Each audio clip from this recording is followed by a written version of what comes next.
Bismillahirrahmanirrahim. Assalamualaikum warahmatullahi wabarakatuh. Salam hormat teman-teman semua.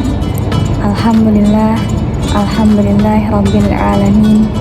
Assalatu wassalamu ala asrafil anbiya'i wal mursalin Sayyidina Muhammadin wa ala alihi wa sahbihi ajma'in, amma ba'di.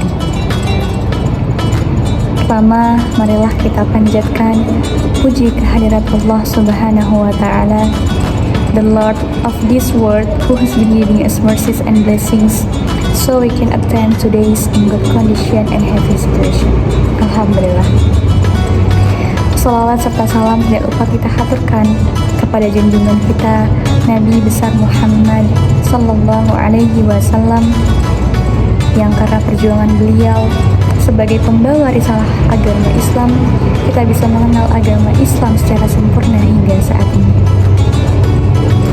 Teman-teman semua, berbicara mengenai agama, pernahkah teman-teman bertanya, bagaimana sih sejarah, bagaimana sih awal mula perkembangan agama manusia di muka bumi ini?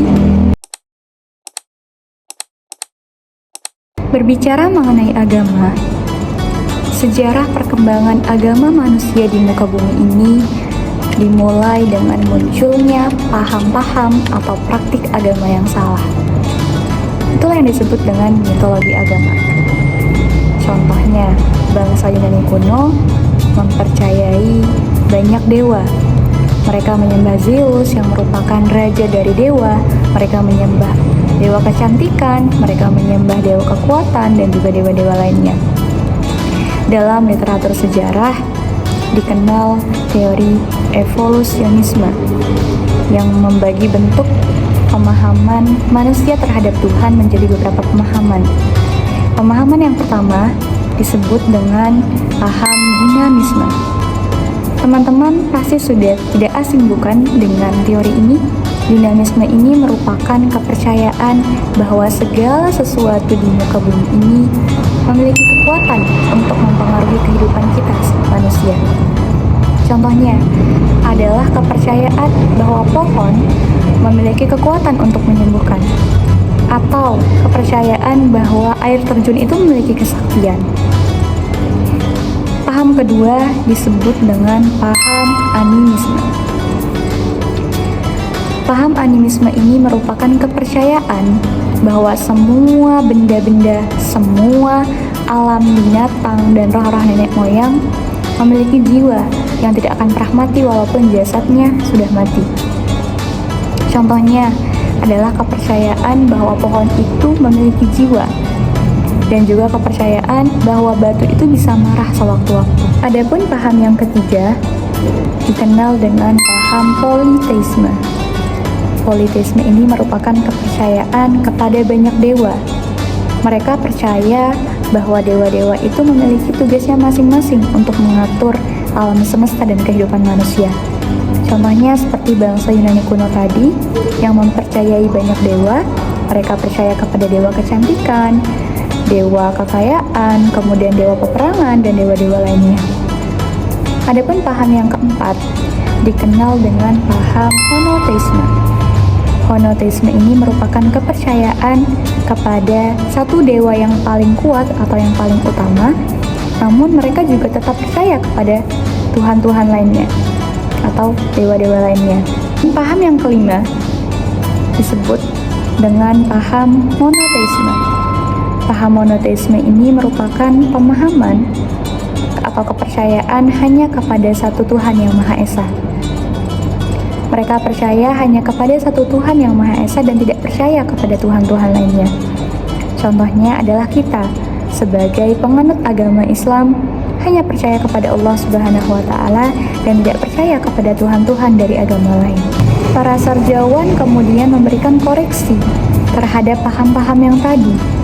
Mereka mengoreksi paham dinamisme, paham animisme, paham politeisme, paham monoteisme.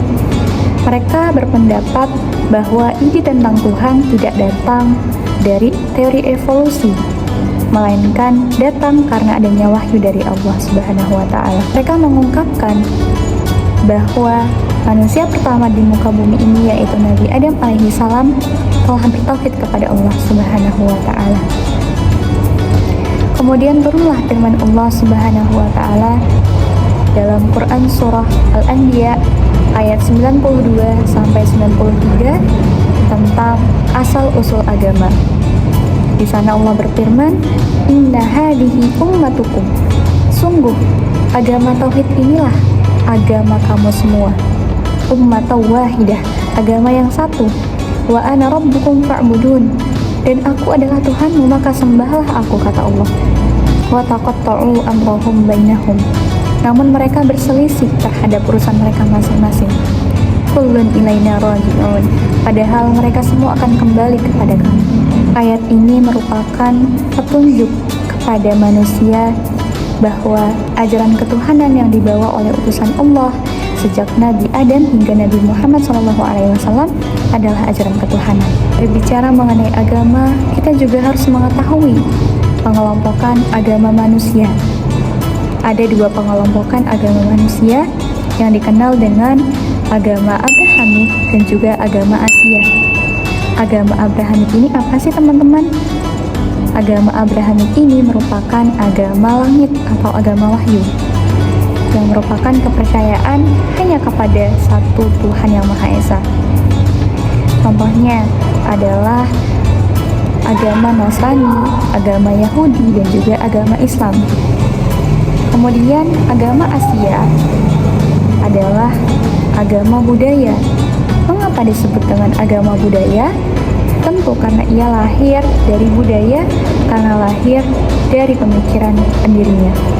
Contohnya adalah agama Buddha yang didirikan oleh Siddhartha Gautama.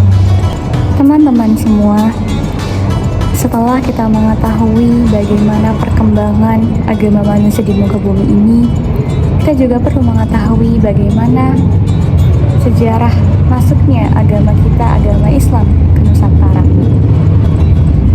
Ada banyak cara masuknya Islam ke Nusantara.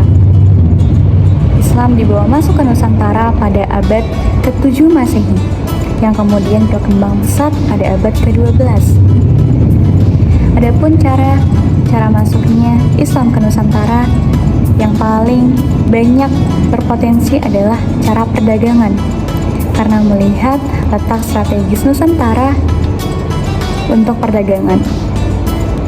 Kemudian cara kedua yaitu dengan cara tasawuf. Adapun cara yang ketiga adalah dengan cara pendidikan, yaitu melalui pesantren. Pesantren merupakan corak pertama pendidikan di Nusantara yang kemudian menjadi alat penyebaran agama Islam. Kemudian dengan cara kesenian, yaitu dengan wali sanga. Salah satu wali sanga yaitu Sunan Kalijaga menyebarkan agama Islam sambil memainkan wayang dan kemudian menyebarkan kepada masyarakat melalui wayang tersebut. Kemudian cara selanjutnya adalah dengan cara politik, yaitu dengan adanya kerajaan-kerajaan, kemudian adanya silaturahim antara satu kerajaan dengan kerajaan yang lain, memungkinkan terjadi penyebaran agama Islam. Kemudian cara yang paling menarik adalah dengan cara perkawinan. Perempuan-perempuan bangsawan dinikahkan dengan pembawa agama Islam, yang kemudian sebagai jalan penyebaran agama Islam di Nusantara.